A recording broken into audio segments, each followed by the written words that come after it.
What's up, madlang people? Hi! So nandito tayo sa site ng bago naming project ni Neil Arce, ang aming comedy bar dito sa Scout Albano matatagpuan. Ito na si Neil. Hello. Hi! Sumunod na. Dito po yung mga construction workers namin, mga babae po yung kinuha namin. Para masigurado namin maganda yung kalalabasan, mga babae po. Ito po yung mason namin at saka yung pahinante namin isa. Joke lang. Guys, long time Kumusta? no see. Yan, ito yung partner po namin. Ito po yung mabait naming architect. Naku, napakabuti ho nito sa amin. Oo, tsaka mabilis yan. Mga 1 month tapos na yan. Oo, mga 1 month tapos na. Ang costing napakaliit. Kaya mahal na mahal namin itong architect po namin na ito eh. The Vice Comedy Club and Restaurant. Yan. Scout Albano Street, South Triangle, Quezon City. Una pa lang na nagagawa sa amin ay yung CR. Ito po siya. Ayan, titignan po natin kung nag-work yung CR na ginawa ni architect. So, titignan natin kung lulubog yung ihi namin ni Ton at saka ni Neil dyan. I will be back sa comedy bar scene. Kaya abangan niyo po ang pagbubukas nito. Sa mga nakakamiss sa akin na madali akong puntahan sa comedy bar dito sa Vice Comedy Club. At makikita niyo ulit magkakaroon ng bagong home ang ating mga magagaling ng stand-up comedian sa Metro Manila na nangaragang work because of the pandemic. So ngayon, meron na naman silang bagong magandang tahan. Pero ngayon pa lang, wina-warning ko na bawal lang sensitive dito ah. Ano, Oo. kailangan ano tayo. Art is art, joke is joke. Sa labas pa lang po, tinetest na namin sila. May Pinagmu- sensitivity Oo. test, parang swab test. Sa din. parking lot po lang po, pinagmumura na sila. So ayaw di sila napipikon, so pwede sila doon, yung gano'n. Tapos pag nabuo na to, 300 to 400 ang seating capacity. Pero syempre, tumatanggap rin kami ng mga willing tumayo. Oo. Pwede tumatanggap kami hanggang mga 2,000. Ang apps natin dito. 2,000? Siyempre, Vice Ganda, Dave Chappelle. Yes, si Dave Chappelle po, nag-commit na siya sa amin once a month. Pero siya. hindi yung kinumit niya kasi may nakaschedule na eh. So sabi ko, adjust na yun. Adjust na yung schedule niya. Si John Rivers po ay sa Sapi. Ay, tare, may penetration na magaganap. Swak ba? Ayan, ang first object na binili namin bukod sa mga palang ito ay yung vibrator. Kailangan ipasok natin dun sa sa magic hole. Teka, himasin ko muna para madali yung pasok. Hawakan muna natin para tumigas. Kasi hindi madaling makaka-penetrate pag malambot siya. Let's go! Okay, do the honors, Vice. Sana mag-uhukay. Pero kung ayaw sumakto, maling butas yung napupwesto ng ano niya. Madilim. Yan. Yan. Kaya kailangan, ganun talaga, kailangan i-adjust mo kasi hindi maling butas ang papasukan niya. Ayan. Ayan. Lahat, ano ba yan? Okay, Ton. Nakoy, isa ka din! Nakoy, hindi nakaka-bullseye ha! Okay. Ayan. Ito, dahan-dahan lang para Tutok sigurado. kay Ton. Bihasang-bihasa. Congratulations to us, Neil, Ton, at sa lahat ng bumubuo ng ating Vice Comedy Club and Restaurant dito sa Scout Albano Street. Ayan, congratulations. Kaya naman, kumapit kayo dahil malapit na kami magbukas. Mayroon na kayong lugar na pupuntahan pag gusto nyo nga tumawa, maaliw, pag mga nababagot kayo, pag mga heartbroken kayo, pag naahas sa mga jowa ninyo, o kaya nabash kayo sa social media, pumunta lamang kayo dito sa comedy club para tumawa-tawa man lang tayo. Okay?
God who has given us power over the works of His hands be with you all.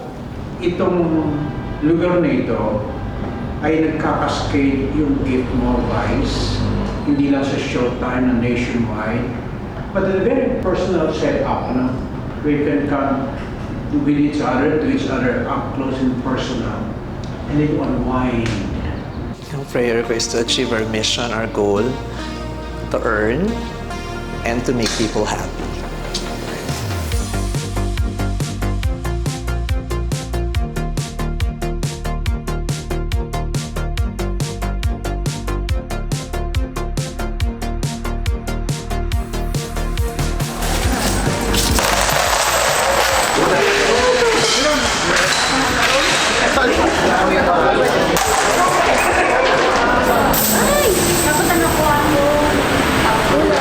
Yay! Congrats!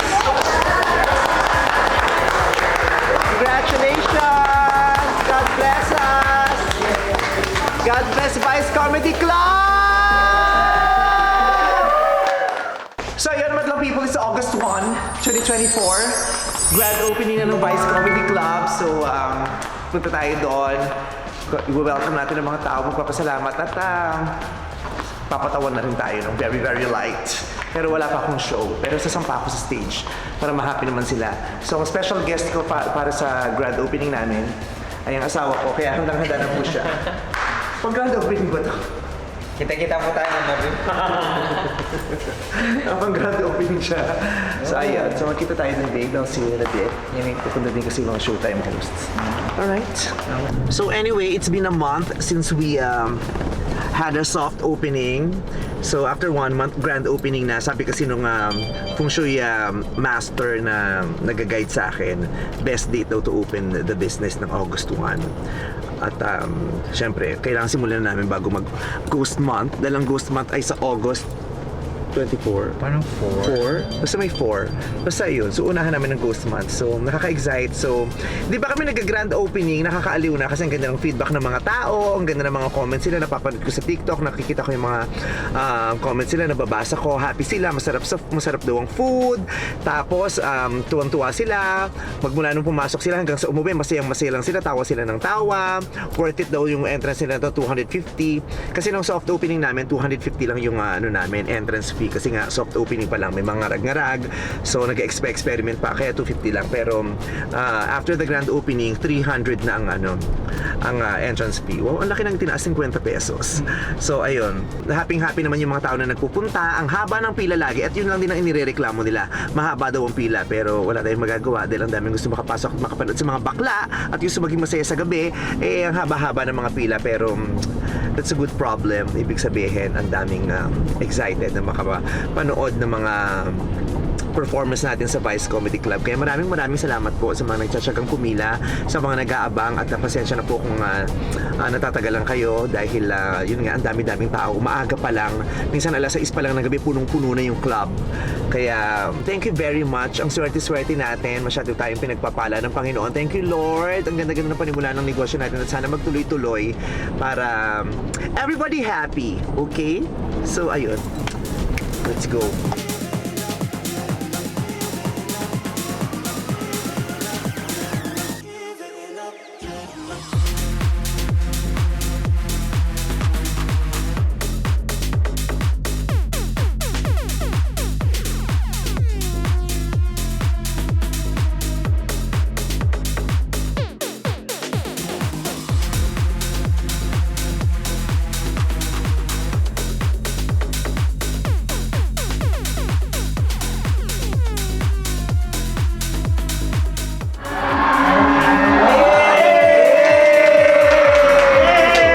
Entertainment Management sa Vice Comedy Club, si Miss O ng Bex Friends.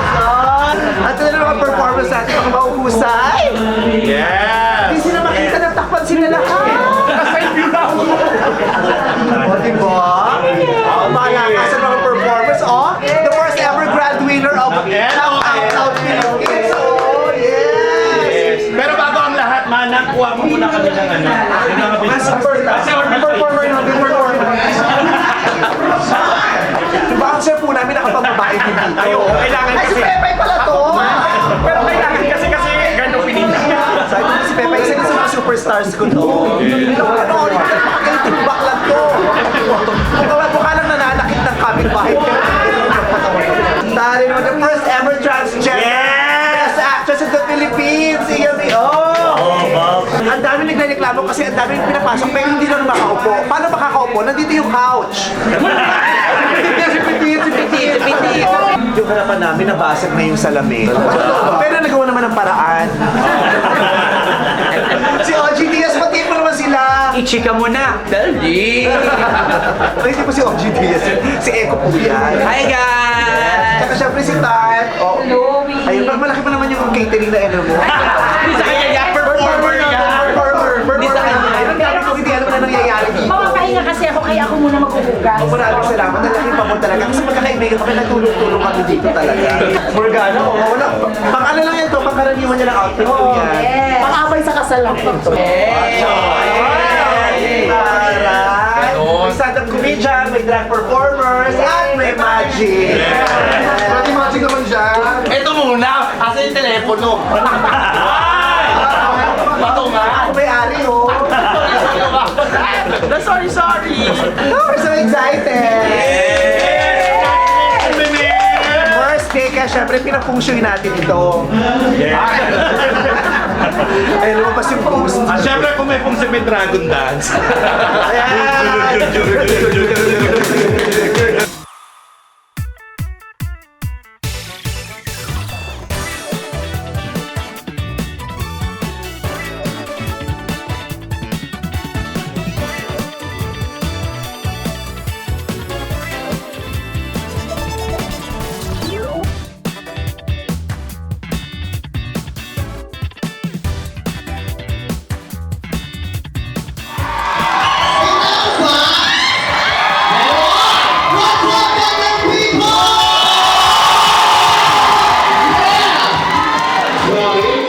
Ikaw na nakalagay sa labas, kumain ka ng comedy club.